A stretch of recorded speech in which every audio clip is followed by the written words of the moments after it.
Hello! Hello everyone! Kumusta po ang lahat? Ako naman ay eto masaya. Ayan, nakaligo na rin ako. Sorry at nakalugay yung aking buhok, no? Kasi medyo basa-basa pa kanina, pero ngayon medyo tuyo-tuyo naman na kasi sobrang mainit dito. Inagahan ko ng paligo ngayong araw dahil pag naliligo ako ng like for example mga 9 o'clock, ay Diyos ko Lord, ang init ng tubig para na siyang pinakuluan.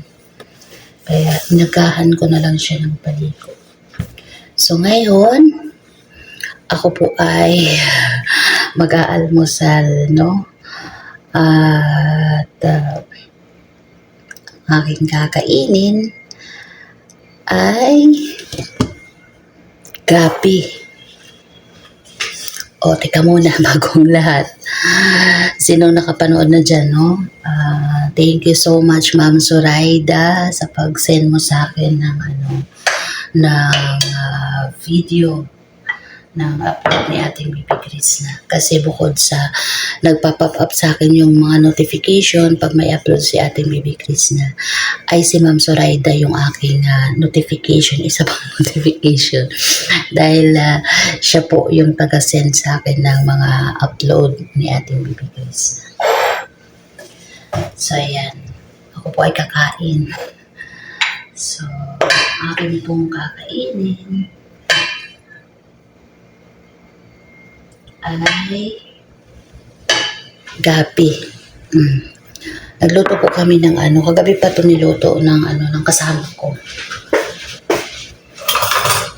Gabi na may gata. Pero alam niyo, nakakatuwa yung gata po dito pag sa pamamaraan ng paggata dito, kakaiba. Ay hindi man dito. Kasi yung kasama ko is Indonesian, so hindi siya Pilipina. Pag nagluto po sila, di ba sa atin pipigain natin yung, ewan kung anong tawag sa inyo dyan, yung sapal. Di ba binipiga po? Ay dito sa kanila ay kasali. Kaya kakain din si kumain ng yung sapal ng nyug. Ayan. Pero masarap siya. Ngayon ko lang siya na-discover ba na masarap din pala kahit isali yung yung sapal ng nyug. Hindi siya kasi 'di ba sa atin parang pag ninuya-nguya mo parang ang tawag doon magaspang, no? Pero siya hindi, masarap siya. Parang din. Masarap siya kainin. Kain tayo.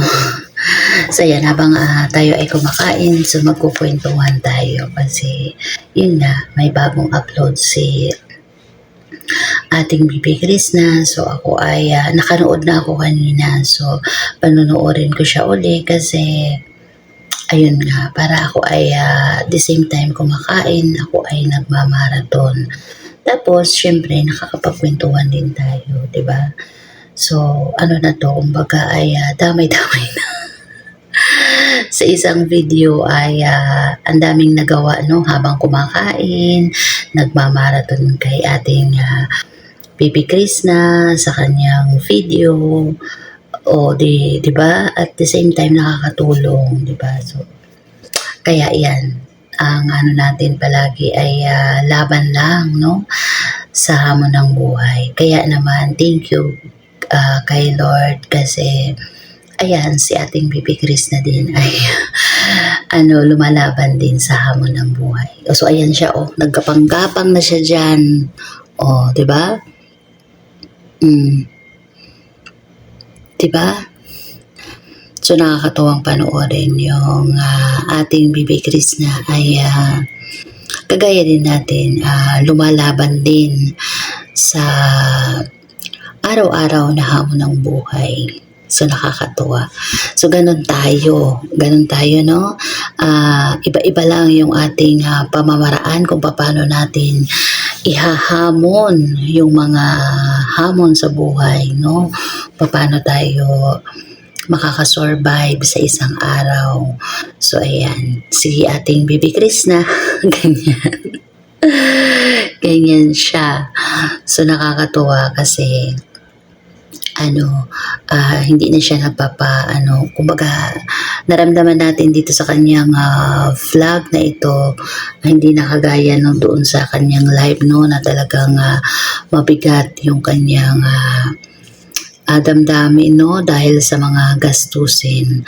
At least kahit papano dito sa vlog niya na ito ay talaga naman humahamon na lang siya sa hamon ng buhay kagaya ng inyong kumare, 'di ba?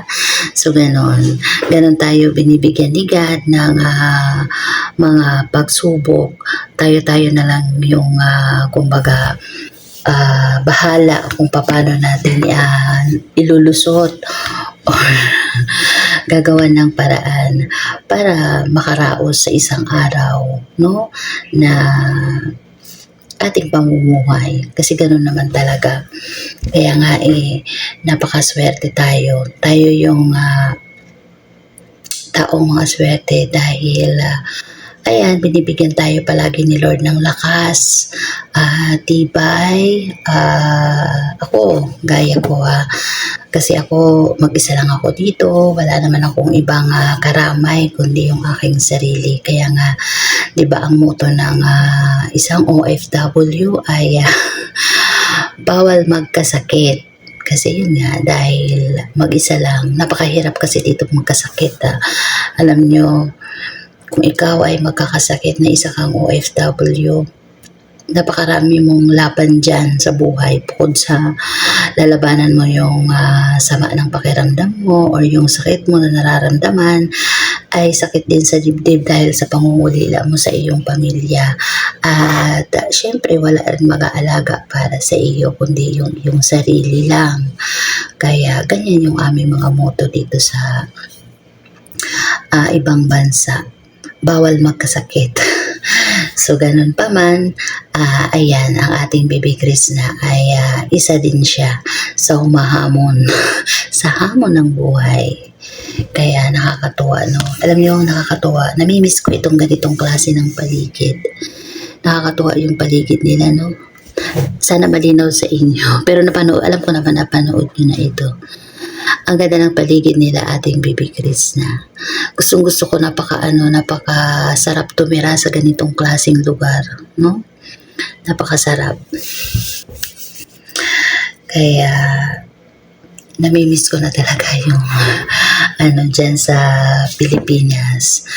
Pero ganun pa man ay sa pamamagitan ni ating Baby Chris na doon ko na lang mararamdaman na parang ako ay nandyan lang din sa Pilipinas. Dyan ko inaano sa kanya yung makikita mo yung pangapaligid na mga green, no? Kasi dito sa Middle East, alam niyo naman pag nandito ka sa Middle East, ang makikita mo dito ay alikabok. At mainit na paligid kasi wala ka naman dito makikitang green. Wala ka talaga dito makikitang green. Meron naman pero yung iba mga artificial man siguro lang yan. Tapos meron naman yung iba mga tanim. Hindi ko nga alam pa paano yung nakakasurvive kasi sobra po talagang init dito.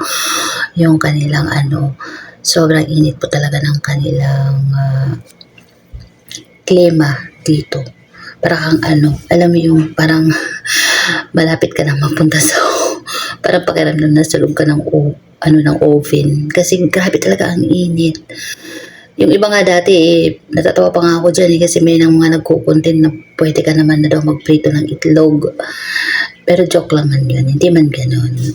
Sobrang mainit pero joke lang man yun, hindi ka man makakapagluto ng itlog sa ganun So ayan guys, yun lang yung mai-share ko sa inyo, no? Yung aking panonood at pagmamarathon kay ating Baby Chris na lumalaban din sa hamon ng buhay na gaya ko.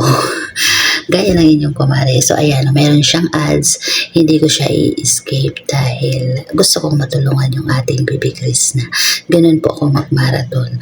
So ayan, yung ginagamit ko pong cellphone na mag-ano sa aking pamilya, sa aking mga contact, or kung sino man yung gusto kong panoorin din na ito, mag-scroll, mag-reply ng mga message kasi ang dami-dami pong nag-message sa akin. So, ito yung isa kong cellphone.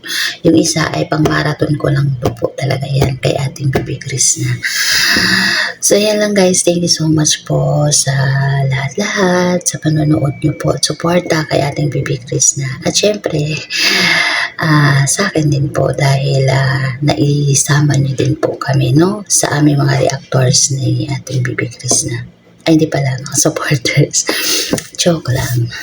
So, ayan, kain po tayo. Mag-start na po akong kumain sa aking gabi na ginataan na nilagyan ng hindi to siya matamis, asin po yung nilagay ng aking kasama. Siya man yung nagluto nito kasi gusto niya ipatikim sa akin yung style ng kanilang pagluluto sa gabi. So ito yun. Naka-dry dry lang siya, parang sinaing lang siya pero pinutol-putol niya. Try niyo, masarap siya. Konting asin lang yung nilagay niya. Tapos nilagyan niya ng nyog. Yun nga, yung nyog instead na pigain niya, hindi niya piniga.